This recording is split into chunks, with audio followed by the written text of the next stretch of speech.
रावसाहेब दानवे हे एक विचित्र माणूस आहे।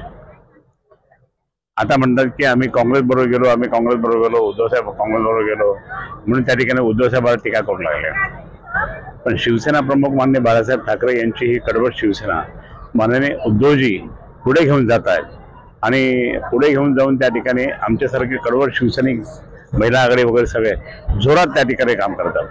मी या ठिकाणी हे सांगतो तुम्हाला की रावसाहेब दानवे जर इतकं प्रामाणिक असेल, 19च्या निवडणुकीमध्ये माझा पराभव कसा केला त्याने, म्हणजे दवाखान्यात बसून सिग्मा हॉस्पिटल बसून त्यांनी माझा पराभव केला।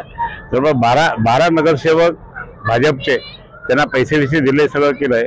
आमच्याही काही लोकांना पैसे दिले, आमच्याही एका नेत्याला पैसे दिले आणि माझा पराभव केला। मग हे तुमची त्या ठिकाणी प्रामाणिकपणा आहे का? तिथे तुम्ही प्रामाणिकपणा दाखवला का? मी अजूनपर्यंत त्याचा तोबाड नाही पाहिला। मी बोलत पाहिजे त्या माणसाने, पण त्यांनी एक चांगला आपला एक युतीचा जबरदस्त खासदार पाडला म्हणून त्यांनी आता परमेश्वराने मग त्यांना इथं जाणण्यात दाखवून दिलं। यावेळेस बदला निघतो, बदला काही थांबत नाही। आणि म्हणून मला या ठिकाणी सांगायचं की रावसाहेब दानवे हे त्या ठिकाणी फक्त मुलीला इकडनं शिंदे गटाकडनं आणलं, त्या मुलीला मी जिल्हा परिषदेमध्ये पाडलेलं होतं आणि त्यांनी बंद केलं होतं शिवसेनेच्या विरोधात।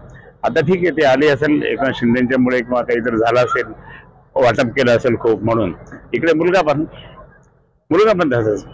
म्हणजे खरं म्हणजे भारतीय जनता पार्टीच्या शिस्तीमध्ये त्या ठिकाणी एका घरात एकच तिकीट आहे, यांनी 2 तिकीटे घेतले।